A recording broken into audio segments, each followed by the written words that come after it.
Quality से खिलवाड़, फसाई का प्रहार। जी हाँ, पैकेज फूड पर अब कंपनियां किसी तरह का खेल नहीं कर सकेंगी।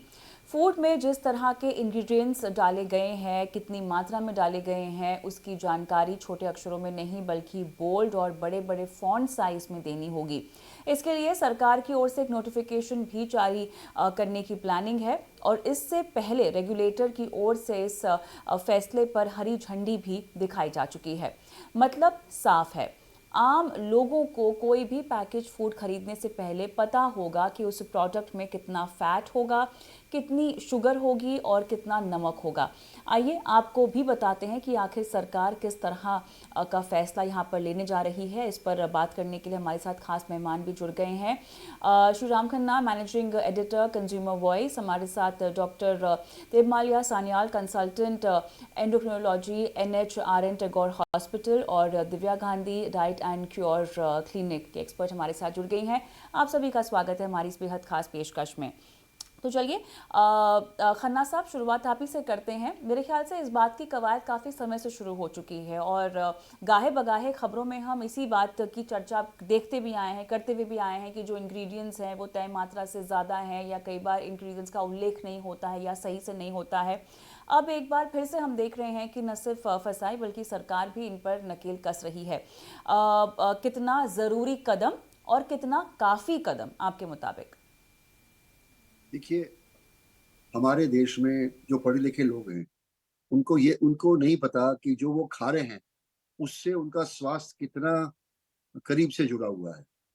क्योंकि जो वो खा रहे हैं, उसमें कितने कार्बोहाइड्रेट्स हैं, कितने ट्रांस फैट्स हैं, कितना शुगर है, कितना सॉल्ट है, इससे उनकी बॉडी की कंपोज़िशन पर असर पड़ता है।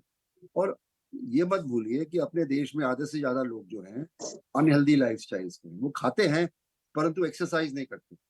और उस कारण से उनको लाइफस्टाइल डिजीज होती हैं, blood pressure, hypertension, thyroid, heart condition. तो जब तक पब्लिक के लोग, एक कंज्यूमर अपने खाने की इनटेक को रेगुलेट नहीं करेगा और बैलेंस डाइट नहीं लेगा, तब तक उसके बॉडी में जो इम्बैलेंस रहेगा, उससे उसको लाइफस्टाइल डिजीजेस होगी। और उसके ऊपर वो एक्सरसाइज नहीं कर रहा है, बिस्तर में बैठ के, सोफे में बैठ के टेलीविजन देख रहा है, दफ्तर में बैठा हुआ है और आराम परस्ती कर रहा है।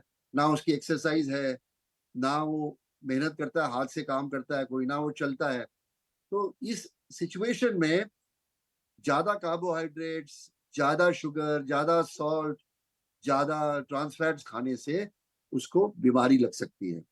और इसलिए आप जो कह रही हैं, जो सरकार अपना रूल ला रही है, disclosure of contents, of nutritional contents of food sold by companies, ये बहुत ज़रूरी है। और ये तो केवल डिब्बाबंद वस्तुओं पे लागू है, क्योंकि वो प्रोसेस्ड फूड है। और प्रोसेस्ड फूड तो वैसे ही सेहत के लिए इतना अच्छा नहीं होता जितना फ्रेश फूड होता है। तो मेरा तो ये कहना है कि आम लोग जो हैं, फ्रेश फूड खाएं, कम से कम डिब्बा बंद खाना खाएं। और डिब्बा बंद अगर खाना खाने की उनको मजबूरी है, उनके पास सब्जी काटने का टाइम नहीं है, खाना बनाने का टाइम नहीं है, सिर्फ माइक्रोवेव करके उन्होंने खाना है, तो डब्बे का लेबल जरूर पढ़ लें खाने से पहले। और खाने से पहले क्या, एक दिन पहले पढ़ के रखे मन में कि मुझे वो ब्रांड खरीदना है जिसमें कम शुगर है, जिसमें कम सॉल्ट है, जिसमें ट्रांस फैट की मात्रा बिल्कुल निम्न है। तो वो अपना मन बनाए। और ये है न्यूट्रिशनल अवेयरनेस जो हमें जगाने की जरूरत है। जी। चलिए, न्यूट्रिशनल अवेयरनेस रखना बहुत ज़रूरी है और मेरे ख्याल से डॉक्टर सन्याल, इस चर्चा के बहुत सारे पहलू हैं। पहला पहलू तो यही हो सकता है कि आपको पैकेज फूड खाना ही क्यों है। वो किसी भी तरह से आपकी सेहत के लिए, स्वास्थ्य के लिए बिल्कुल भी ठीक नहीं है। लेकिन चलिए, फसाई का जो कदम है उस पर पहले बात करते हैं और उसके बाद हम पैकेज फूड्स की बात करेंगे। मेरे ख्याल से दिव्या के पास भी काफ़ी सारी बातें होंगी इस पॉइंट पर एड इन करने के लिए, जहाँ तक पैकेज फूड्स पे जो लोग जिंदा रहते हैं उनकी बात है। लेकिन डॉक्टर सान्याल, बताइए, ये स्पष्टता आपके मुताबिक, जैसे कि खन्ना जी ने बताया कि एक अच्छा कदम है और ऐसे में लोगों को पता होगा कि उनका इंटेक क्या हो रहा है इस तरह के प्रोसेस्ड फूड्स के जरिए। ये तो बहुत ही वेलकम कदम है। दूर आए लेकिन दुरुस्त आए, जैसे बोलते हैं ना, कि इट्स मच ओवर ड्यू। क्योंकि एक देखिए, हमारा India now is becoming almost the capital of diabetes. हम लोग का almost we have 100 million people with diabetes. Pre diabetes है 137 मिलियन। मतलब more than 13 crores, हाइपरटेंशन भी उतना ही है, 10 करोड़ से ज्यादा, और कार्डियोवास्कुलर डिजीज है। तो ये सब लाइफस्टाइल डिजीज का एक मेन रीजन रहता है। One is low level of exercise, but also inappropriate diet. And because the generations, the recent generations don't have much time, so a lot of them have to depend on packaged food. Now, internationally, it's mandatory in developed countries to have a label, जहां पर आपको बोला जाता है कि written label कि what is the content of carbohydrates, fats, proteins in your diet. हमारा तरफ से सबसे प्रॉब्लम है कि फैट कंटेंट नहीं बोला जाता है, क्योंकि that is associated with heart problems, cardiovascular disease. जो कार्बोहाइड्रेट कंटेंट है उसके हिसाब से आपका glucose, sugar and diabetes control भी इफेक्ट करता है। हमारा बहुत सारे डायबिटीज पेशेंट्स है जो लोग इंसुलिन लेते हैं, स्पेशली टाइप 1 डायबिटीज, जिसको 4 दफे इंसुलिन लेना पड़ता है। तो उस वक्त you need to have a carbohydrate counting, कितना कार्बोहाइड्रेट रहता है आपका खाने में, तो how much quantity of carbohydrate is there. So it's easy to do that abroad because there is a label, so they could adjust the dose of insulin based on the carbohydrate content. But here it's very difficult to do because there is no label. So that's why people would require and just अंदाजे पे चलता था। तो ये जब हम लोग को फिक्स्ड कार्बोहाइड्रेट कंटेंट मिल जाता है, तो you can adjust the dose of medication, specially the dose of insulin, those who are taking multiple insulin a day. Similarly medication भी एडजस्ट करने में सुविधा रहता है। दूसरी बात है कि कार्डियोवास्कुलर डिजीज के लिए भी इंपॉर्टेंट है फैट कंटेंट। प्रोटीन कंटेंट बहुत जरूरी है टू मेंशन, बिकॉज हमारा देश में majority population are protein deficient, so muscle mass जरूरी है फॉर प्रॉपर फंक्शनिंग। फोर्थली, आपका बहुत सारे न्यूट्रिशनल डेफिशिएंसीज रहता है, जैसे आयरन डेफिशिएंसी रहता है। एक चीज है कि कैल्शियम डेफिशिएंसी भी होता है, और विटामिन डी डेफिशिएंसी बहुत रैम्पेंट है। तो ये फूड फोर्टिफिकेशन का भी एक अपॉर्चुनिटी रहेगा कि ये जो प्रोसेस्ड फूड या पैकेज फूड है उसमें अगर it is fortified with vitamin D, वो भी बेनिफिशियल रह सकता है। So you have multiple benefits with regards to awareness, with regards to dose medication adjustment, as well as for food fortification. अब यहाँ पे बहुत सारी बातें जो है डिब्बाबंद फूड या पैकेज फूड को लेकर फसाई ने कही है। न सिर्फ शुगर, नमक और फैट की लेबलिंग यहाँ पर ज़रूरी है, किन मात्रा में, बोल्ड लेटर्स में आपको ये जानकारी देनी होगी, और इतना ही नहीं, यहाँ पर कंटेंट कितनी मात्रा में है ये जानना भी बहुत ज़्यादा ज़रूरी होता है। लेकिन एक बात होती है दिव्या, उस कंटेंट की जानकारी रखना, और एक बात ये होती है कि उसको कंज्यूम करना। जैसे कि डॉक्टर साहब भी समझा रहे थे, बहुत सारी डिफिशिएंसियां आप में हो जाएंगी। पैक्ड फूड किसी भी लिहाज से हेल्दी आपके लिए नहीं हो सकता, ये क्विक फिक्स हो सकता है लेकिन रोज़ाना नहीं हो सकता है। लेकिन उसके बावजूद मैं चाहती हूँ कि थोड़ा सा आप जो हमें बैकग्राउंडर दे कि इस तरह के पैकेज फूड में अब तक जिस तरह का कंटेंट हम देखते आए हैं, नमक का हो, फैट का हो, चीनी का हो, या जिस भी तरह की अनहेल्दी कंटेंट की हम हमेशा चर्चा करते रहते हैं, उसकी सिचुएशन क्या है, वो कितना अधिक मात्रा में है, कैसे सही तरीके से वो छपा नहीं होता, हमारे पास डिटेलिंग नहीं होती, तो हम जाने अनजाने जो है बहुत अनहेल्दी कंज्यूम कर बैठते हैं। दिव्या, देखिए, 2 तरह के पैकेट फूड्स होंगे। एक वो होंगे जो कि फ्रोजन होंगे, जैसे आप देखेंगे रेडी टू ईट होता है, उसके अंदर प्रिजर्वेटिव की मात्रा ज्यादा होती है क्योंकि उसकी शेल्फ लाइफ ज्यादा होती है। अगर कविता हम देखें, जिसकी शेल्फ लाइफ जितनी ज्यादा है उसके अंदर प्रिजर्वेटिव, चाहे वो सॉल्ट के फॉर्म में हो या वो शुगर की फॉर्म में हो, उतना ज्यादा होगा। जैसे कि रेडी टू ईट फूड मैंने बताया। दूसरे तरीके के फूड होते हैं जैसे कि कट फ्रूट्स मिलते हैं या कट वेजिटेबल्स मिलते हैं, जिनके अंदर प्रिजर्वेटिव का कंटेंट कम होता है। तीसरी चीज आती है जैसे कि रेडी टू ईट ओट्स भी मिलते हैं, जो कि हम पैकेट खोलते हैं, गर्म करते हैं और बना लेते हैं। ये 3 तरीके के फूड है। अब अगर हम आते हैं फ्रोजन वेजिटेबल्स में, वो एक ऐसी चीज है जो एक कंज्यूमर चाहे तो बहुत इजीली अवॉइड कर सकता है। रात को सब्जी काट ले, हम खुद भी अगर फ्रीज कर दे तो हम उसको 2-3 दिन के लिए चला सकते हैं।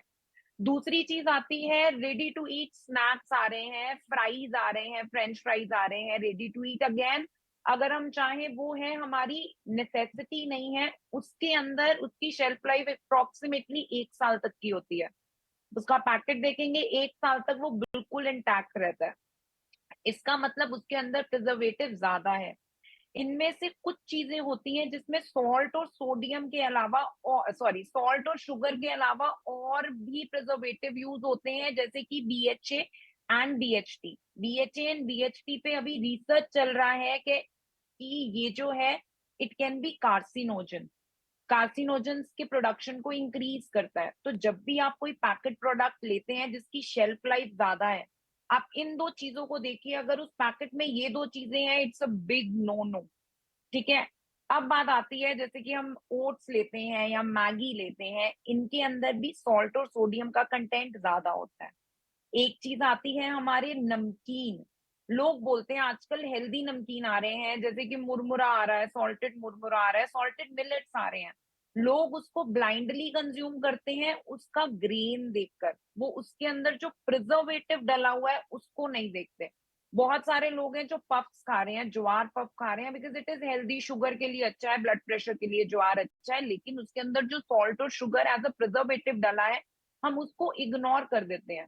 और इनमें से बहुत सारे प्रोडक्ट्स ऐसे हैं जो कि लोकली मिलते हैं विदाउट एनी न्यूट्रिशनल कॉम्पोजिशन। आप देखेंगे कि दुकानदार अपने आप बनाकर भी उसको बेच रहा है। तो सबसे वाइज चीज ये है कि आप जब भी कोई प्रोडक्ट खरीदें, आप उसको ब्रांडेड खरीदिए, उस पर न्यूट्रिशनल कॉम्पोजिशन होना चाहिए। जब हम इंग्रेडिएंट्स की लिस्ट को रीड करते हैं, वो डिक्रीजिंग ऑर्डर में होती है। जो सी चीज सबसे ज्यादा होगी वो सबसे ऊपर लिखी होगी। हमें किन 3 चीजों पे ध्यान देना है? Number 1 sodium, number 2 sugar, number 3 trans fats. अगर ये 3 चीजें ऊपर की साइड है, इसका मतलब अगर कोई हाइपरटेंसिव है या कोई डायबिटिक है, उसको ये चीज बिल्कुल भी नहीं लेनी है। प्लस हमें ये देखना है कि सर्विंग साइज क्या है। कई बार लोग सोचते हैं इसके अंदर 10 mg सॉल्ट है, तो बहुत ज्यादा है, लेकिन अगर उसका सर्विस साइज 200 या फॉर एग्जाम्पल 500 ग्राम्स में 10 ग्राम है तो दैट इज फाइन। सो आपको सर्विंग साइज देखना है, इन इंग्रेडिएंट्स को देखना है, हाइड्रोजनेटेड ऑयल एडेड है या नहीं। अगेन आर्टिफिशियल स्वीटनर, जैसे हमने पहले भी कविता एक आधा शो किया था जिसमें हमने एस्पार्टम के साइड इफेक्ट या सैकरीन के साइड इफेक्ट्स देखे थे। अगर इनमें से कोई चीजें बहुत ज्यादा मात्रा में हैं तो आप उसको रीड करके बी अवेयर और उसको कंज्यूम नहीं करिए। और घर का खाना खाएंगे तो any time better, once in a while packet food सब यूज करते हैं which is absolutely okay. But जब हम इसको एज अ रूटीन कर लेते हैं ना, रेडी टू ईट ओट्स है आज बना लिए, फ्रेंच फ्राइज खाने हैं बस निकाला और तल दिया। सो वो टाइम है when your health will be impacted. Once in a while consume करना is fine, on a regular basis it is a big no no. Khanna साहब आपके पास आऊँगी, मेरे ख्याल से आपके पास समय भी समाप्त हो रहा है। एक आखिरी सवाल, उसके बाद आप फारिग होंगे। देखिए, अभी फ़िलहाल ये प्रपोजल्स हैं जिनको अप्रूव किया गया है फसाई की तरफ से। हम बुनियादी बातों पे बात कर रहे हैं, नमक, चीनी हो गई और फैट्स हो गए, लेकिन उसके अलावा लेबलिंग की बात करें, न्यूट्रिशनल वैल्यू के जिक्र की बात करें, तो ऐसे कौन कौन से इंग्रेडिएंट्स हैं जो हाईलाइट होने चाहिए? ये 3 तो खैर मुख्य हैं ही और आम लोग जानते भी हैं इसके बारे में, लेकिन उसके अलावा भी एक लेबलिंग में बहुत सारी और चीज़ें होती हैं जिनको उजागर करना चाहिए। तो कौन कौन से ऐसे न्यूट्रिशनल वैल्यू की चीज़ें होंगी जो हाईलाइट होनी चाहिए आपके मुताबिक? ये आप किससे पूछ रहे हैं? मुझसे पूछ रहे पूछ हैं? रही हूँ सर जी, आप ही से पूछ रही हूँ। हाँ, देखिए, मुझे ये कहना है कि हर प्रोसेस्ड फूड में कई सारे केमिकल्स होते हैं। एक कैटेगरी है प्रिजर्वेटिव्स की, एक कैटेगरी है कलरिंग मटेरियल की, एक कैटेगरी है जो उसको कोहेसिव बनाता है। तो जितना ज्यादा आप डिब्बा बंद सामान खाएंगे, उतने ज्यादा केमिकल आपकी बॉडी में जाएंगे। ये जो न्यूट्रिशनल कंपोनेंट है ये अलग हैं, परंतु उन चीजों को जोड़ के रख के उनमें स्वाद देने के लिए कई टेस्ट एनहेंसर्स भी हैं। तो मेरा तो ये कहना है कि आप 10 बार घर पे फ्रेश खाना खाइए, बाजार से सब्जियां दालें खरीद के घर पे बनाइए खाइए, और एक बार डिब्बा बंद खाइए। आप अगर 10 में से एक बार डिब्बा बंद खाएंगे तो मुझे लगता नहीं है कोई ज्यादा मुश्किल होगी। परंतु आप रोज ही एक डब्बा खोल रहे हैं तो फिर आपको आपकी सेहत पर बुरा असर पड़ेगा। और आप, मोटी बात यह है कि आप बाजार में जाइए, सब्जियां खरीदिए, उनके दाम पूछिए, उनको देखिए फ्रेश कौन सी हैं, खरीदिए, कटवाइए, काटिए, बनाइए और खाइए। हाँ, आपके पास ये लग्जरी नहीं है क्योंकि आपके पास समय नहीं है, कोई काटने वाला नहीं है, कोई बनाने वाला नहीं है, तो आपको मजबूरी है। तो मजबूरी में मरता क्या ना करता, डब्बा खोलना पड़ेगा। तो कम से कम डब्बा खोलने से पहले ये आइडेंटिफाई कर लीजिए कौन से डब्बे के ऐसे ब्रांड है जिसमें ट्रांस फैट कम है, जिसमें शुगर कम है, जिसमें सॉल्ट कम है, और जिसमें बाकी जो केमिकल्स हैं जो उस प्रोसेस फूड को प्रिजर्व करने के लिए उसमें ऐड किए जाते हैं, रंग हैं, वो अवॉइड करें, मिनिमाइज कर लें। तो मेरा यही कहना है कि अपनी सेहत को तंदुरुस्त रखने के लिए फ्रेश बना हुआ खाना खाना चाहिए और एक्सरसाइज करनी चाहिए। आप अगर 1 घंटा एक्सरसाइज कर लेंगे, कोई खेल खेल लेंगे, बैडमिंटन खेल लीजिए, क्रिकेट खेल लीजिए, और कुछ टेनिस खेल लीजिए, और कुछ और हॉकी खेल लीजिए, फुटबॉल खेल लीजिए, या अगर नहीं खेल पाते हैं तो चल लीजिए। 40-50 मिनट आप चलेंगे ब्रिस्क स्पीड में, तो आपकी बॉडी में जो एक्टिविटी होगी वो आपकी बॉडी को हिश पुश बनाएगी और आपको शक्ति देगी इम्यूनाइजेशन की। कि अगर आप बॉडी के अंदर आपके थोड़ा एक्सेस सॉल्ट या शुगर और ट्रांस फैट्स हैं, तो उनको ओवरकम करने की आपके अंदर इम्यूनिटी रहेगी। ये तो मेरा ये कहना है कि सेहत बना के रखिए, रोज रोज चलिए और फ्रेश खाइए, और डब्बे को देखिए, और हफ्ते में 1 बार डब्बे वाला खाना खाइए, उसके अलावा सारा फ्रेश खाना खाइए। धन्यवाद। धन्यवाद खन्ना जी, आपने समय निकाला और अपनी राय दर्शकों को दी है। लेकिन डॉक्टर सान्याल, मैं आपके पास आना चाहूँगी क्योंकि भारत में अभी ये सब चीज़ें प्रपोजल फॉर्म में है, लेकिन कुछ देश जैसे कि श्रीलंका हो गया, पेरू हो गया, इस तरह की जानकारी वो कहते हैं कि प्रोडक्ट की फ्रंट पर ही होनी चाहिए और बहुत डिटेल तरीके से होनी चाहिए ताकि आपकी नज़र पहले उस पर जाए और उसके बाद तमाम कंटेंट्स पर आप ध्यान दें। लेकिन अब सवाल केवल इसी चीज़ का नहीं है। हम इस तरह की सोसाइटी की ओर बढ़ रहे हैं जहाँ पर आप एक क्लिक पर बहुत सारी चीज़ें ऑर्डर कर सकते हैं। बहुत फोकस लोगों का हेल्थ की तरफ भी है, हेल्थ कॉन्शियस भी लोग होते जा रहे हैं और मेरे ख्याल से कई तरह के ऑर्गेनिक खाने हो गए, अलग अलग तरह की न्यूट्रिशनल वैल्यू के खाने जो है अब बाज़ार में मिलते हुए भी हमें दिखाई दे रहे हैं। लेकिन फ़र्क यहाँ पर हमेशा असली नकली का ही हो जाता है। अब देखिए, जैसे कि हमने फ्रूट जूसेस और हेल्थ ड्रिंक्स के बारे में फसाई को नकेल कसते हुए देखा है, ऐसे मसालों पर भी हमने उनको नकेल कसते हुए देखा है। वो विश्वास खत्म हो जाता है डॉक्टर सान्याल की क्या चीज़ असली है, क्या चीज़ नकली है। तो एक बात बहुत जरूरी है कि वी मस्ट बी अवेयर कि वो कौन सा चीज है उसमें है जो पैकेज फूड में रह रहा है। जैसे देयर आर सेवरल एनवायरमेंटल डिस्ट्रप्टर्स जो प्रिजर्वेटिव रहता है, they can cause harm, right. And ये क्या होता है, ये हम लोग सोचते हैं इसमें तो थोड़ा ही अमाउंट है, इसमें क्या होगा, लेकिन ये आपको लॉन्ग टर्म रेगुलरली आप खाते रहिएगा तो there is a cumulative effect. तो उससे ये आपका ऑल लाइफस्टाइल डिजीज में इफेक्ट होता है, जैसे जैसे डायबिटीज, हार्ट डिजीज, उसके ऊपर कैंसर। थर्डली, आपके जो डिफरेंट हार्मोनल बैलेंसेस है जैसे प्यूबर्टी, और हम लोग जो प्यूबर्टल डिसऑर्डर्स जो होते हैं, हार्मोनल डिसऑर्डर्स जो होते हैं, वो सब बढ़ जाते हैं। इनफर्टिलिटी ऑल्सो बोलते हैं बढ़ गया है। एंड सो ये जो ये जो प्रिजर्वेटिव जो रहता है उसमें आपका लॉन्ग टर्म इम्पैक्ट होता है। वो आप स्मॉल क्वांटिटी में भी लॉन्ग टर्म अगर खाइएगा तो उसमें इम्पैक्ट होगा। तो we must be very careful when we are choosing, and specially just like आपका सिगरेट पैकेट में लिखा होता है smoking is injurious and harmful, वैसे आपको जो जो substances है harmful, that should be clearly mentioned. There should be a warning कि these substances can injure your health, and उसमें क्या क्या प्रॉब्लम हो सकते हैं वो भी बोल देना चाहिए। Similarly, the maximum quantity which can be consumed has to be also told in that same pack label as well. तो ये बहुत जरूरी है। और नॉट ओनली दैट, जब हम लोग कुछ चूज करते हैं, it should be avoided as far as possible. तो it should be with minimal shelf life, क्योंकि जितना shelf life ज्यादा होगा, as we have heard, तो उतना ही प्रिजर्वेटिव रहेगा। Similarly, coloring substances, another concern. जितना भी आपको colored substances रहेगा, तो उससे भी आपका जो there is association with various diseases, including cardiovascular disease, diabetes and cancers as well. So वो जितना chemicals आपको रहेगा, जितना preservatives आपको रहेगा, उतना आपका health को impair करेगा.